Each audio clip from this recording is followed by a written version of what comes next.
আজিকালি সমাজত উঠি অহা ল'ৰা ছোৱালীবিলাকৰ মাজত যিটো বিশৃংখল যিটো পৰিৱেশ, বিশৃংখল যিটো মাইণ্ড, খুবেই কিন্তু ভয়ানক হিচাপত গঢ়ি উঠিছে। আৰু শ্ল' পয়জন হিচাপে শিশুবোৰৰ মাজত এই অপসংস্কাৰবিলাক, হয়তো নৈতিকতাৰ অভাৱ, এনেধৰণৰ পৰিৱেশ কিন্তু বিৰাজ কৰিছে।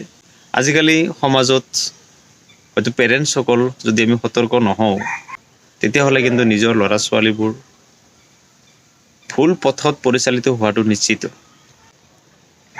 যে আচলতে আমি শিশুবোৰক ঘৰৰ পৰাই কিন্তু তাক নৈতিক শিক্ষাৰ যিটো পাৰ্ট, মৰেল এডুকেশ্যন লেচনটো আমি ঘৰতে দিবৰ কাৰণে কিন্তু চেষ্টা কৰিব লাগিব। আৰু মৰেল এডুকেশ্যন শিশুবোৰৰ মাজত, ল'ৰা ছোৱালীৰ মাজত যেতিয়া নাথাকে, ছ'চাইটিখনত কিন্তু প্ৰেক্টিকেলি শিকিব নোৱাৰে। মানুহৰ মাজত বিভিন্ন ধৰণৰ এই বাধাৰ সন্মুখীন হ'ব লগা হয়।